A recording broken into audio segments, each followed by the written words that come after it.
who's in, who's out. Got any changes? I'm going to stick to my guns a bit. I do have some things I'm going to switch around, but for the most part, I can't overreact over week one. How about you? Well, I do have some changes. Let's get into them. AFC East last week, I went Patriots. I'm sticking with the Pats. I am also sticking with the Patriots. I think Josh McDaniels is going to have a field day with this whole running game, and it clearly worked. It was beneficial. Now, keep in mind, they played the Miami Dolphins, so they need to play better talent first for me to really believe it. But, look, it's Bill Belichick and it's Josh McDaniels, and they've had a ton of success in this league. So until they're not winning that division, I can't go otherwise. Last week, I went with the Ravens. I'm sticking with the Ravens, although Pittsburgh made me scratch my head a little bit.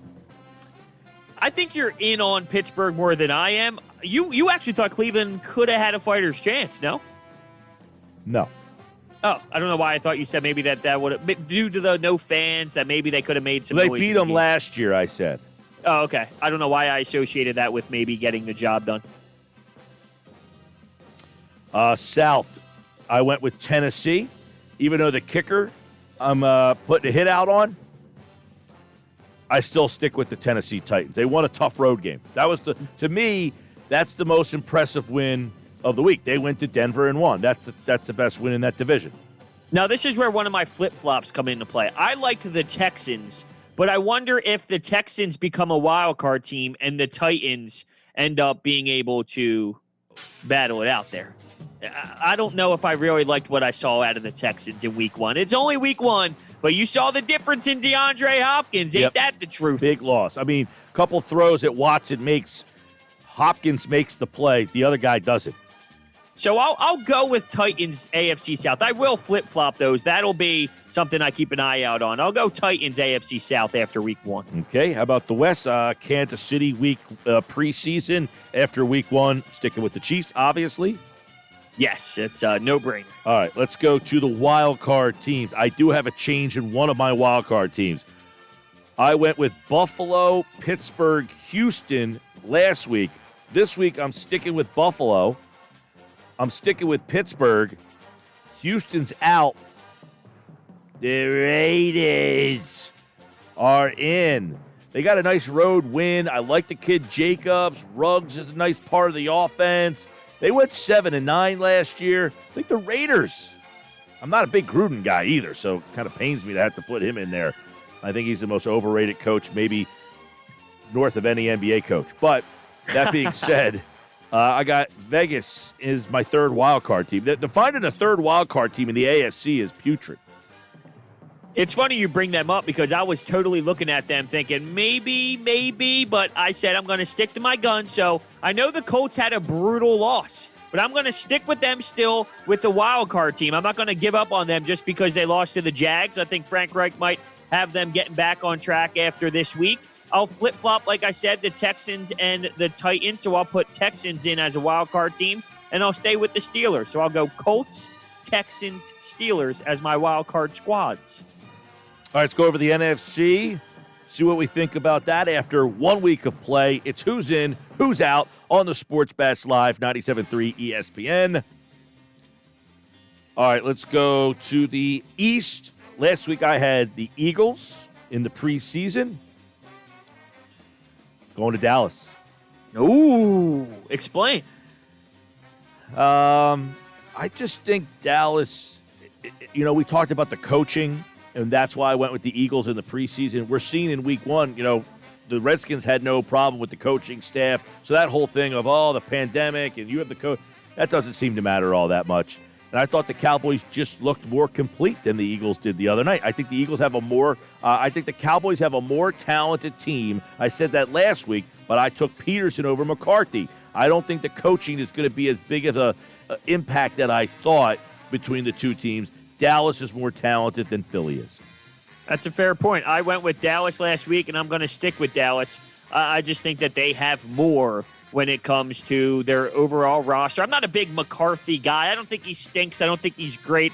I just think he's an okay NFL coach. But I think the Eagles are going to struggle this year, and the Cowboys are going to have a 10-win team. Or I don't even know. At first, I thought it would be a 10-win team in Dallas, a 9-win team with the Eagles once again.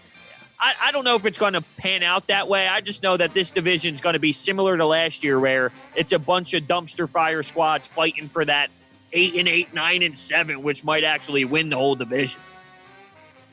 All right, let's go to the North. Last week, I went Vikings. Well, they played the Packers, and the Packers beat them, but it was how they beat them and the way Rodgers looked. I think Rodgers looked much more comfortable this week than he had at any point last year. They leaned on him a lot more.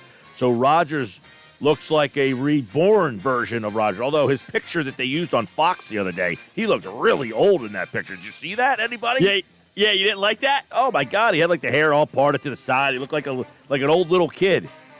That's so funny. Now I'm realizing why you had so many changes off the air. You're like, oh, a lot of changes? I said, nah, not really. That's because I'm such a great picker after week one. I went with Green Bay, and I'm going to stick with Green Bay. I wonder if the whole first-round pick thing really pissed Aaron Rodgers off to the point where he's thinking, screw you, front office, and he played with that chip on his shoulder. All right.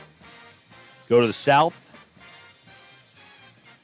I went with the Bucks to start it off, and I'm going with the Saints now. They look good, huh? Well, Bucks have too many problems on the offensive line. They got problems on the line, and their defense is a little bit of a problem. But don't you think every year with Tom Brady that they start out slow, it's 2-2, you question what's going on, and then boom, there's a 7-game winning streak that comes after that? Tom Brady with the Patriots, and I'm not counting the Bucks out. You might hear them show up a little bit later on down this list, but I think when it comes to Saints, and that Saints team has had the continuity that the Bucks don't have. Very true. Great point. I went with the Saints, and I'll stick with the Saints. They played a phenomenal football game. There's no denying that. Let's go to the West. Last week, I went with Seattle. This is an interesting division. All four teams, I think, could possibly win this division now. And Arizona was a team that I liked a lot entering the year. I'm sticking with Seattle, though. All right. I thought you were going to throw me a curveball there. I really did. I went with Seattle. I will stick with Seattle. All right. Wild cards. 3 NFC wild cards. What do you got? I'm going to stay true to my guns. I got the Eagles. That one might change pretty damn soon. I don't know, though. 49ers and Buccaneers. So all those teams lost, but like we say, let's not overreact fully to week one. So I thought that they were going to be better. I'm going to wait to see if they work out of their little jam that they put themselves in. So who is that? The Eagles, the 49ers, and Tampa Bay. Okay, so 2 of those teams lost. 3 of those teams all lost. Three. They all three of them lost. Right. Okay. Interesting. I know, because I'm scared, because I just mentioned the NFC East is going to be so tragic. It's hard for me to think that, whoever doesn't win the NFC East is going to find a way into that wild card. But we'll see how it all plays out. Maybe there's some changes next week. There usually is. Here we go. Who's in, who's out? These are the teams that are in the NFL playoffs. Wild card. Last week I had Dallas, Green Bay, and San Francisco. Well, 2 of those I now have winning the division. So my wild cards are changing. Wild cards, no particular order. Tampa Bay, Minnesota, San Francisco. What happened to that Minnesota team? Yeah, they had a lot of problems with the pressure up front. You got Ngakoue over there. Didn't help them out at all. They had no pressure on Rodgers. You watch any of that game? No pressure at all. It's a big-time issue. It really is. And I thought that it would be a lot closer than that. It was pretty damn one-sided. Too many. I mean, what, they got 45 points in that game? It's incredible. What was the score? You just 43-34. I don't even have the Vikings making the playoffs, so it's kind of going I think they'll tweak. The defense will get better. Their offense is very good, and I think they'll. I mean, look, the NFC. You think about the AFC. We're putting the Raiders in. Okay, the NFC is loaded to get in the playoffs in the NFC. I mean, didn't have Philly in. They made the playoffs last year. Didn't have Didn't have L.A. in. They won. Didn't have San Francisco. Oh, I did have San Francisco in. And they lost this week. Arizona looked really good. Didn't put them in. Falcons scored a bunch of points. Didn't put them in. I mean, a lot of good teams are going to be on the outside looking in the NFC. The AFC, I mean, I was just like, all right, give me a team. The Vegas looked all right in week 1. You have the Eagles out. What happens if they don't make the postseason? You would have to think changes are made, no? Like what? Jim Schwartz, but if they moved on from Jim Schwartz, I don't think the defense is going to be the issue this year. But if they do make a change just to make a change and it's Jim Schwartz, that doesn't really satisfy me. That's a good point. If they don't make the playoffs and they have to make a change, what's the change they make? Do they actually hire an offensive coordinator and then they claim that's the move? This is the world we live in, where now you have to make a change if you all the time just to make a change. But would you agree that they would need to make a change? Do you think they need a coaching change? Probably not. Do I think they need to get a different quarterback? Probably not. Do I think they need to fire the GM? I mean, I'm not like banging the drum for that. Well, how about just something like this? They actually hire an offensive coordinator. I know it's Doug's offense, but I mean something where you. Well, don't you think there's enough spark something? Isn't there something going on between the coach and the front office, like right now? Isn't there something kind of there with the whole Grow firing and then the way that there's been messaging going on? Isn't there already seemingly something kind of there? You would think so, in a negative way. Is that what you're saying? Yeah. Like this isn't like peace and harmony. I would have to agree with you. Yes, there is something happening inside. The Jason I would Peters imagine. thing, hey, I don't get into the contract stuff. I was just thrilled to death. Yes. So are you implying with your statement that maybe something would happen to Doug Peterson? Like a mutual split? Wow, that would be really What's Doug Peterson's contract situation? It's a great question. I will look that up as we speak. Yeah, like what is it? How many years does he have left? When did he get that deal? It's so weird that that's not like readily like in my brain that, he's got 3 years left on that deal. Like, would they have like an amicable 2022 he signed? So this year, next year, and 2022, or just this year and next year? Through 2022. So this year, next year, and 2022 he signed. I don't want Doug Peterson to be fired, just to clarify, but I just wonder if they do something different if they don't make the postseason this year. Because let's say they finish 9-7 and that doesn't win the division and that doesn't get you a wild card spot with an expanded wild card spot. That's 3 straight years of 9-7. Do you keep going down that road or do you try and switch something up? I don't know. This is a very difficult situation because, as you said, I believe that Carson Wentz doesn't need to be changed. I don't think Doug Peterson needs to be changed. And I'm one of the few that enjoy Jim Schwartz and what he could bring to the table. And you saw how he adapted with Darius Slay. So I don't know the answer, but I don't know if you can continue to do this constantly. Yeah. I just don't know. It's hard. If they didn't make the playoffs, what's the major shakeup? That's only the question. That's the question that you're of. Right? That's the question you threw out there.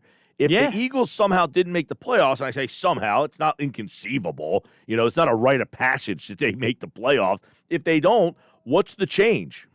I don't know. By the way, the poll question: Doug Peterson 59.8%, Carson Wentz 40%. It's pretty close. That's 60-40. Yeah, I mean, it's pretty close. It's a tough question, though. All this is, and I think that's why I feel we're all kind of struggling with, just what's happening. This organization right now, it just seems to be up in air on what's even occurring. You mentioned, is there some sort of headbutting going on between the head coach and the front office? It seems like there is. Well, that's a weird situation for an organization that normally thrives. No question. By the way, this is an interesting text from Nick in Brigantine.